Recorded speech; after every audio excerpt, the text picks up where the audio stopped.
Narito ang mga tampok na balita dito sa Pampanga. Libu-libong buntis sa 2nd District nakatanggap ng iba't ibang tulong sa pagdiriwang ng Women's Month. Kaya napaka mapalad ng ating mga tao dito sa Barangay San Juan Banyo. Napakagandang programa po nito dahil marami makikinabang. Libreng malinis na tubig, malapit na mapakinabangan ng mga residente ng Araya. Mabuti may ganito. Daming tao nga na nabibiyayaan ng 2.16 million pesos na halaga na tulong ipinagkaloo sa 78 na Kapampangan na may karamdaman. Big time oil price hike, dagdag pabigat sa mga motorista sa Pampanga. Pelco 2, nagbabala sa posibleng pagtaas ng singil ng kuryente dahil sa pagmahal ng produktong petrolyo. May libreng gamot, libreng laboratory para sa amin. Maraming salamat. Higit 1,000 residente ng Makabebe at Masantol kinalinga ng programang Alagang Nanay.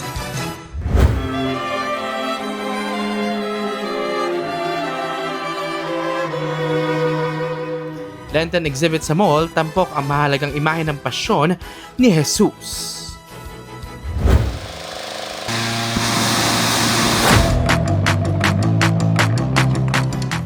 Isang hot air balloons lumipad sa unang araw ng Lubao International Balloon and Music Festival 2026.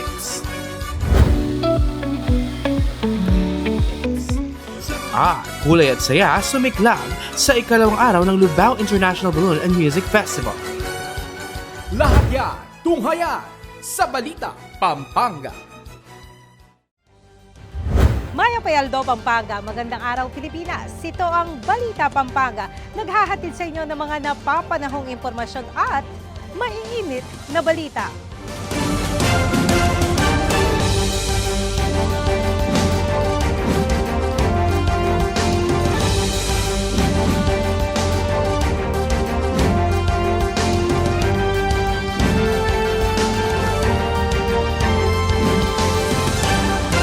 Balita Pampanga. Sa detalye ng ating mga balita, tamang nutrisyon at pag-aalaga sa sarili, mensahe ni Gov. Nanay sa halos 2,000 buntis mula sa ikalawang distrito ng Pampanga. Nanay na nagpapaalala sa mga nanay. Hindi nagkulang sa pagpapaalala si Governor Lilian Nanay Pineda para sa halos 2,000 expectant mothers bilang kaugnay na rin ng selebrasyon ng Women's Month ngayong buwan. At upang mas mapalawak pa ang kaalaman ng mga mommies mula sa ikalawang distrito ng Pampanga, binigyan din sila ng iba't ibang seminars ukol sa proper diet at tamang nutrisyon, dental check-up, birth plan at regular na prenatal check-up.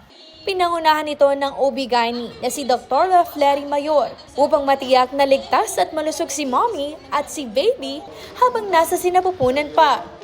Kabilang sa mga target ng programa ang mga buntis na nasa 0 hanggang 6 na buwan ng kanilang pagbubuntis. Napaka-importante ng folic acid kasi pinipigilan niya po yung tinatawag po natin neural tube defects. Ibig sabihin, ito po yung mga babies na may mga problema sa katawan. Tapos kailangan din po natin ng vitamins kasi minsan diba pag nasa first trimester, anong meron? Morning sickness. Diba ho? Maraming nagsusuka-suka. Okay? Maraming nagsusuka. So, kailangan pa po natin ng mga vitamins sa katawan. At yung calcium po kasi, especially kapag mataas yung dosage, no? Number 1, nakaka-prevent din po kasi sila ng pre-eclampsia or tinatawag na hypertension po sa pagbubuntis. At the same time, kailangan po natin siya para sa development ng mga buto nila. Bukod sa health lectures, nakatanggap din ng bawat buntis ng 2,000 cash assistance mula sa Department of Social Welfare and Development at 1,000 pesos naman mula sa Kapitolyo. Pinaalalahanan din ni Gov. Nanay ang mga benepisyaryo tungkol sa panganib ng pagbubuntis, partikular na ang teenage pregnancy. Kita ko okay kayo ngayon na dati, naman ang tita karakal ngayon then, ali mga anak, ipapanganak, nakalawang isip. Pagwalda, ali na magsalita. Tapos, lalawin na ako, pwedeng mag-aral. Kasi, putisip lang. So, nang pagpuntis nila, ating diferensya. natin yung diferensya yung lima o ating yung bisyo ay mabalo. Basta na lang ululuwal. At then, syempre, yung chemotherapist, nepotism, talagang sesemula hanggang matuwala. So, kailangan, kayo ng buntis, mag-vitamins kayo na. Paano kumamaya lang multivitamins? Kailangan, hanggang manganak kayo at saka hanggang kapulan ninyo, kailangan nyo minom multivitamins. At yung buntis kasi yan 1,000 days, lingkong alto. Kailangan minom kayo multivitamins. Batay sa tala ng Commission on Population and Development Region 3, nananatiling ikalawang rehiyon sa bansa ang Central Luzon na may pinakamataas na kaso ng teenage pregnancy sa mga kabataang edad 10 hanggang 19 years old noong 2023. Pinakamataas ang naitalang kaso sa Pampanga na may 3,886 na sinundan ng Bulacan at Nueva Ecija. Tumaas din ng 3.18% ang bilang ng pagbubuntis sa mga batang wala pang 15 years old mula 409 noong 2022 na naging 422 noong 2023. Nasa 552 yun, at marami yun, na very young adolescent na nabuntis, no? 500 plus sa Central Luzon. So, malaking numero yun kasi ang isang very young pregnancy is alarming. Kasi itong batang to dapat nag-aaral. Dapat ine-enjoy niya yung kabataan niya. Masaya naman ang mga mommies dahil nakatanggap sila ng libreng check-up, nanay kits, food packs at multivitamins tulad ng folic acid, ferrosulfate at calcium carbonate na mahalaga sa kalusugan ni mommy at sa maayos na paglaki ni baby. Sa pamamagitan ng mga programang tulad nito, layunin ng Kapitolyo na mas mapangalagaan pa ang kalusugan ng mga ina at matiyak ang ligtas na kinabukasan ng susunod na henerasyon ng mga kapangpangan. Para sa Balita Pampanga, Luis Rutao. Ito naman, malinis na inuming tubig malapit ng mapakinabangan ng mga taga-Arayat.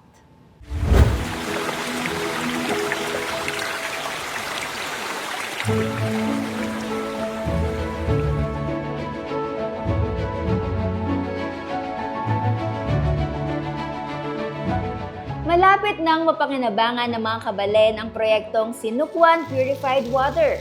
Matapos personal na inspeksyonan ni Governor Lilia Nanay Pineda ang bagong water station sa Barangay San Juan Banyo sa bayan ng Arayat. Ang pasilidad ay gumagamit ng reverse osmosis water filtration system upang masigurong ligtas at malinis ang maiinom ng publiko. Bahagi ito ng proyekto ni Gov Nanay at Vice Governor Dennis Delta Pineda na layong mapakinabangan ang natural spring water mula sa bundok Arayat. Ito po, tawag po namin dito tangke. No? Actually, sa mga ninunupa po namin ito, hindi na po namin alam kung anong taon po ito na-discover. Pero ito po yung yaman ng aming barangay na sa mga lolo't lola pa po namin, iniinom na po namin ito na diretso. No?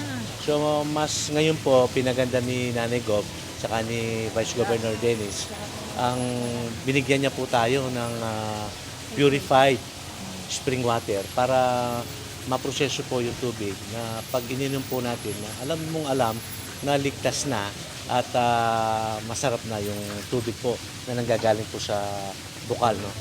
Sa pagbisita ni Gov Nanay, personal niyang tinikman ang tubig na dumaan sa filtration process upang tiyakin ang kalidad nito. Bukod dito, 100% solar-powered ang pasilidad, kaya tuloy-tuloy ang operasyon kahit walang direktang supply ng kuryente at nakakatulong pa sa pangangalaga ng kalikasan. Kumuha tayo ng water station. Talagang malinis na siya pero pinalinis pa natin para makasiguro tayo na iniinom tubig ng mga bata, ng mga tao dito sa Arayat, siguraduhin nating malinis. Dumaraan sa 3 yugto ng filtration process ang tubig mula sa bundok upang matiyak na ito ay ligtas at maituturing na potable water. Napaka-importante pong dadaan pa rin siya sa filtration. Bagamat ito po malinis na, pero in the long run po sa panahon ngayon, sinisigurado lang po ni Nanay, ni Gov, Kaya pinagawa po niya itong filtration system po para yung ipamamahagi sa mga estudyante po, sa mga tao dito, siguradong malinis po talaga. Malaking bagay yan. Malaking bagay po, oho. Hindi nabibili ng Lalo na libre po niyang pinamimigay po ito. Kapag pumasa sa pamantayan para sa bottled water, plano ng Kapitolyo na ipamahagi ito sa mga mag-aaral sa bayan at mag-supply din sa mga district hospitals sa lalawigan. Kapag ganap ng operational, tinatayang makakapag-produce ang pasilidad ng mahigit 5,000 bote ng purified water kada araw. Napakahalaga na nagkaroon ng programa ang Provincial Capitol, no, na water station, refilling station dito sa Barangay San Juan Banyo. Kaya napaka mapalad ng ating mga tao dito sa Barangay San Juan Banyo. Napakagandang programa po nito dahil marami makikinabang. Hindi lang po ang bayan ng Arayat, no. Ang pangarap po ng ating gobernador, no, na buong Pampanga na mabibigyan itong sinukuan na water purified water, no. So ibibigay po 'yan sa mga taga Pampanga para po magagamit na libre po 'yan. Malaking tulong ito sa mga residente ng barangay at karatig komunidad na madalas na nahihirapang magkaroon ng sapat na supply ng malinis na tubig. Magandang tubig, malinaw, malamig. Oo. Maraming salamat sa inyo lahat. Okay. May tulong sa mga barita. Para sa Balita Pampanga, Patricia Cabungkal. Higit 1,000 taga-Makabebe at Masantol naman ang kinalinga ng alagang nanay. Buwan ng Marso taon-taon, ipinagdiriwang ang buwan ng kababaihan. Pagpupugay sa tapang, sakripisyo at walang kapantay na pag-aaruga ng mga ina at babaeng Pilipino. Ito rin ang panahon na nakakapagpasuri sa doktor si Nanay Lavaliza ng bayan ng Makabebe. May iniinda na rin kasi ang ginang mula pa noong nakaraang taon. Mataas daw yung sugar ko, tsaka mataas yung cholesterol. Naku, bakit? Sa pagkain siguro po. Anya, prioridad ang kalusugan upang mas maalagaan niya ang pamilya habang malakas pa. Kaya naman nang malaman na aarangkada ang Alagang Nanay Preventive Healthcare Mission sa 4 distrito, agad siyang nakiisa. Kabilang siya sa mahigit 1,000 residente mula sa Makabebe at Masantol na nagtungo sa Masantol Civic Center upang makatanggap ng libreng serbisyong medikal. Mismong si Governor Lilia Nanay Pineda ang nanguna sa aktibidad bilang isang ina at leader na patuloy na nagbibigay halaga sa kalusugan ng mga kababaihan at pamilya. Personal niyang kinumusta ang kalagayan ng mga benepisyaryo at tiniyak na may ipararating sa kanila ang kinakailangang serbisyong pangkalusugan.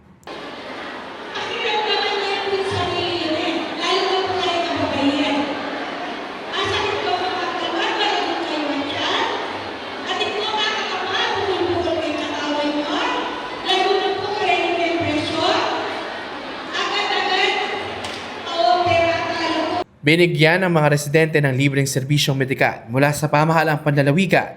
Libreng nakapagpakonsulta ang mga kabalen sa mga doktor, kabilang na si 4th District Board Member Doc K. Nagit na isa sa mga nagsagawa ng libreng konsultasyon.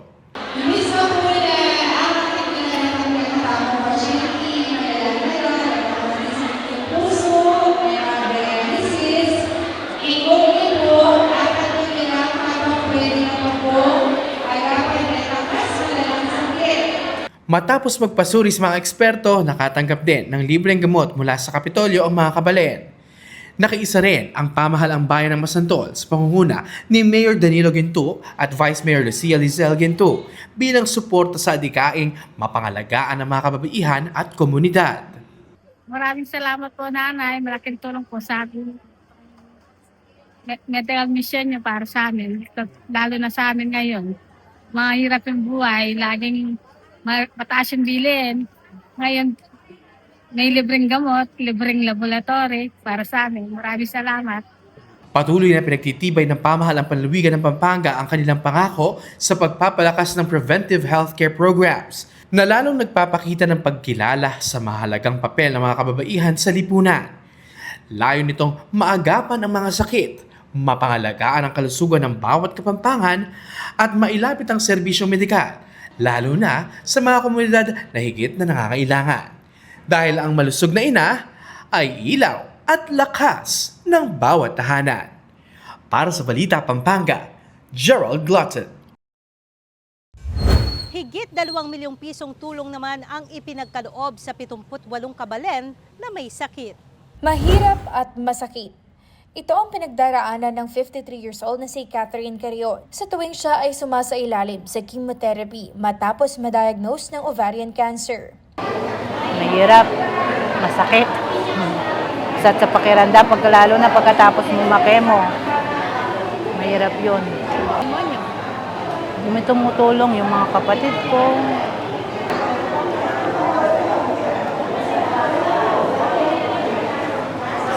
Yuck!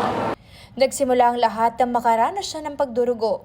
Matapos magpatingin at sumailalim sa biopsy, doon niya nalaman na cancerous ang bukol sa kanyang ovaryo. 1 taon nang lumalaban si Aling Catherine sa sakit.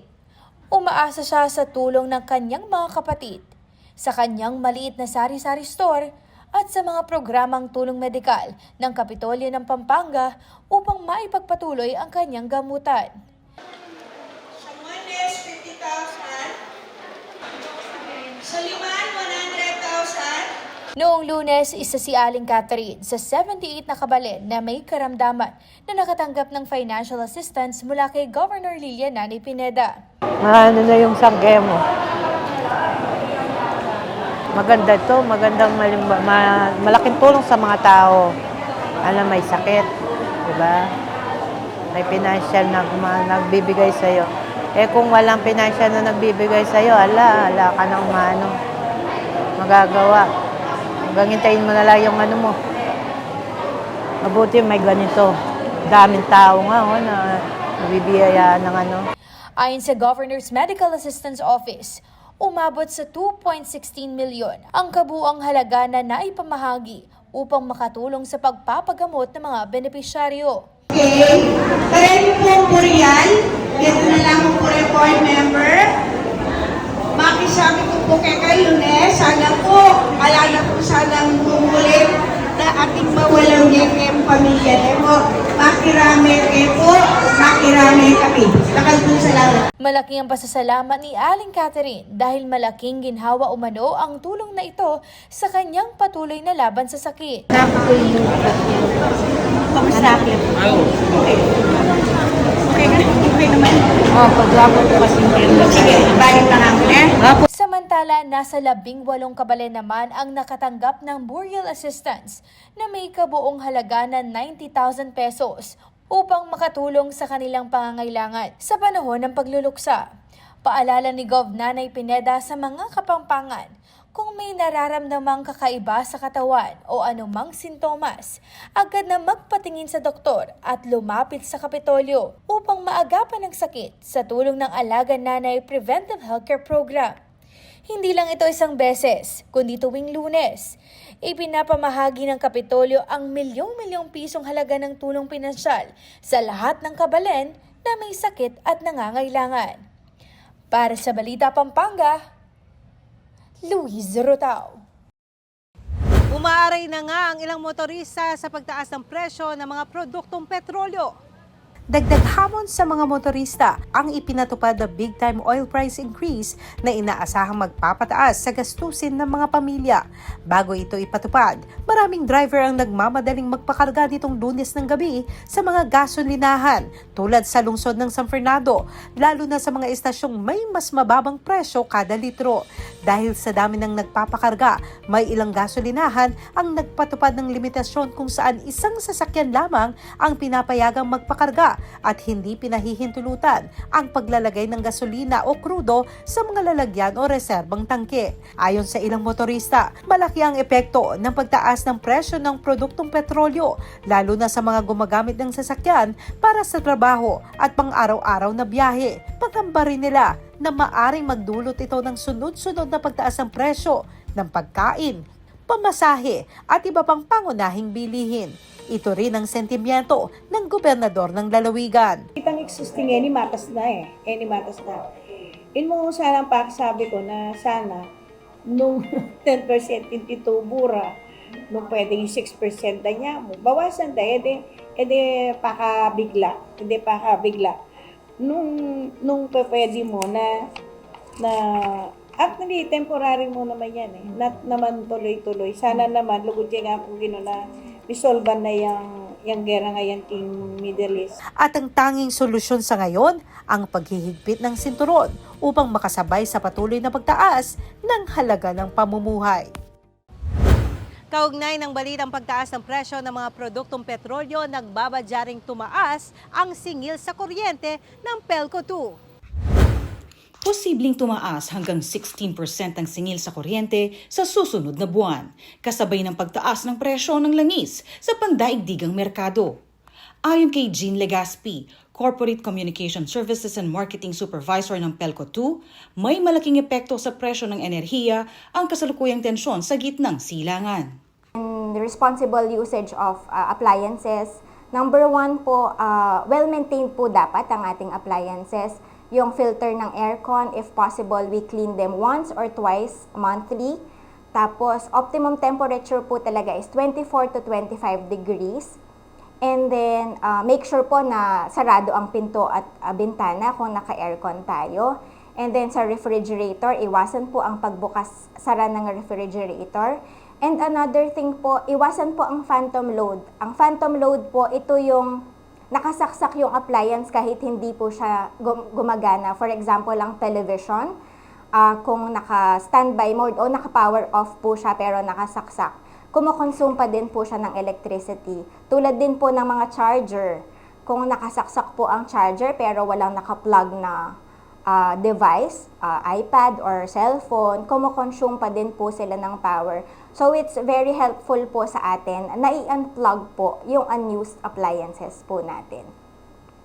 Bunsod ito ng patuloy na sigalot sa pagitan ng Amerika, Israel at Iran na nakaapekto sa supply ng langis sa pandaigdigang merkado.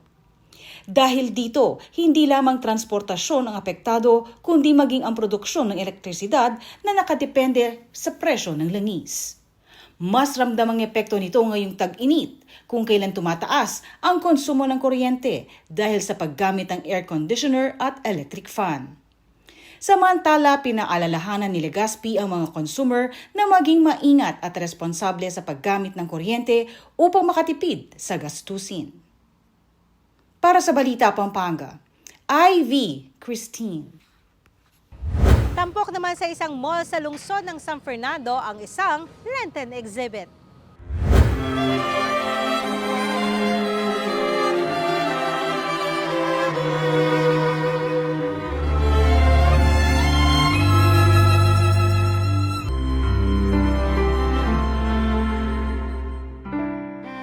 Bilang paghahanda sa pagninilay sa panahon ng Kwaresma, inilunsad sa SM City, Pampanga ang isang Lenten exhibit na naglalayong palalimin ang pananampalataya ng mga deboto at bisita ng mall. Pinangunahan ng The Congregation of the Children of Maria ang nasabing exhibit na nagtatampok ng iba't ibang imaheng may kaugnayan sa paghihirap, pagpapasakit at kamatayan ni Hesukristo. Mahigit 30 imahen ang tampok sa exhibit, kabilang ang mga representasyon ni na Jesus Nazareno.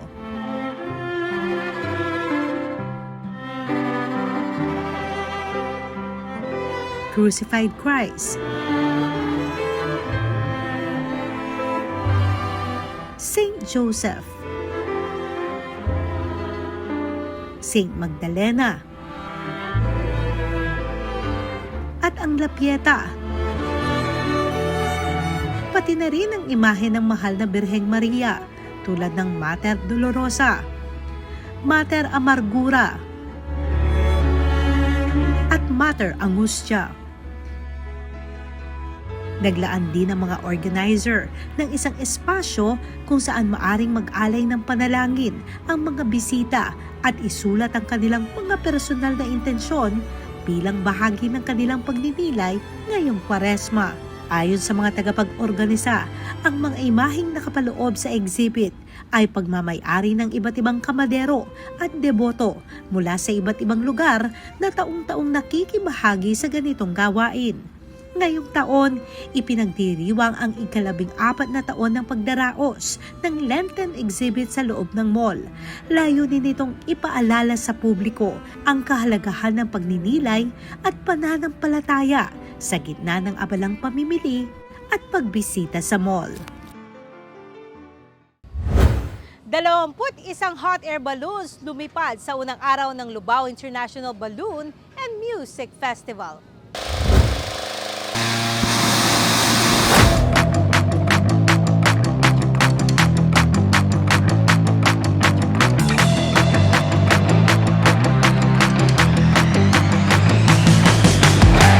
Makulay, masigla at puno ng saya ang pagbubukas ng Lubao International Balloon and Music Festival 2026 sa Pradera Verde sa Barangay Prado Siongco, Lubao, Pampanga nitong March 7.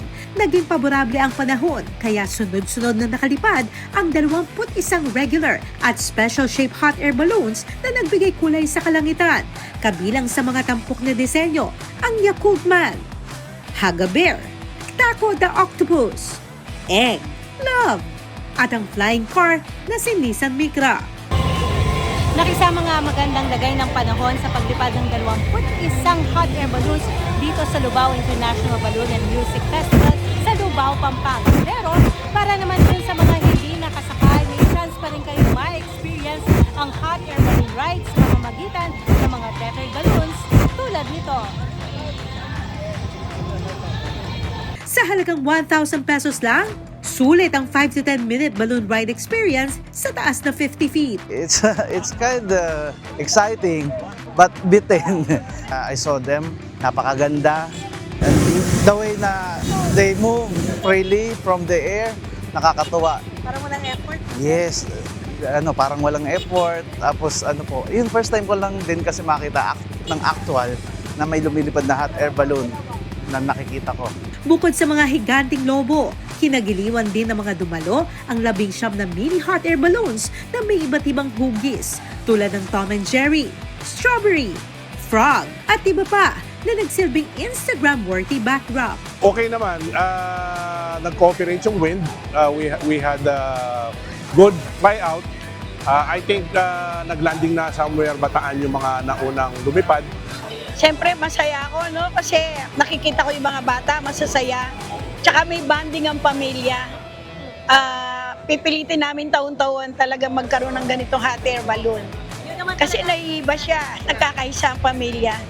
Tsaka ang maganda nito, yung mga bata, masasaya. Sulit daw ang experience kahit Biyernes pa nagbiyahe ang magkaibigan na to mula pa Cavite. It's our first time experiencing this hot air balloon festival. And the experience is very surreal. Like, it feels like a kid. Sulit! Super enjoy din ang magnobya na ito na mula pa Rome. The first time, it's fantastic location, it's a fantastic balloon. Wonderful place. It's very beautiful. The colors and the light is amazing. Ayon sa organizers, nasa 25 na piloto mula Europe at Asia ang lumahok sa festival at nagpahayag ng kasiyahan sa mainit na pagtanggap ng mga Kapampangan at ng mga turistang dumalo mula sa iba't ibang lugar. I think it's my 4th or 5th time already. And you keep on coming back? Yes. Why? I think I love the people and I love the area. It's really fun. So yeah, I really enjoy myself here. Samantala, sinabi ni Lubao Mayor Esme Pineda na hindi dapat ituring na kompetisyon ang iba't ibang hot air balloon event sa Pampanga, kabilang ang nakatakdang festival sa Clark sa Mayo, kundi bahagi ng pagtutulungan upang higit pang mapasigla ang turismo sa lalawigan. Never itong naging competition.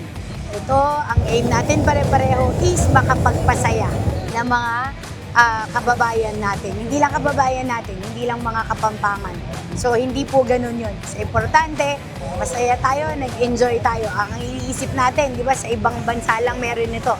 Pero, dito sa Pilipinas, dito sa Pampanga lang may ganito. So, dapat maging proud tayo lahat. Dinagsa rin ng mga bisita ang higit 100 food stalls at bazaars na nag-aalok ng iba't ibang pagkain at souvenir items, habang patok naman sa mga bata ang mga inflatable playgrounds at mini zoo. Welcome to Lubao! Naging challenge naman ang malakas na bugso ng hangin sa ikalawang araw ng festival. Ang mga kaganapan sa report. Sa pagbubukang liwayway, dumagsa ang mga kabalen at mga pamilya sa Pradera para sa ikalawang araw ng Lubao International Balloon and Music Festival sa bayan ng Lubao. Enjoy! Mas nagningning ang umaga sa ganda ng sikat ng araw na nasisinagan ng mga hot air balloons. Nagsimula ang mass ascension sa pagtaas ng araw kasabay ang dundong ng mga burner. Habang pinupuno ng hangin ang dose-dose ng makukulay na lobo, may iba't ibang hugis at sukat bago tuluyang lumutang sa malawak na himpapawid. Enjoy na enjoy ang kids at mga kids at heart sa showcase sa open grounds.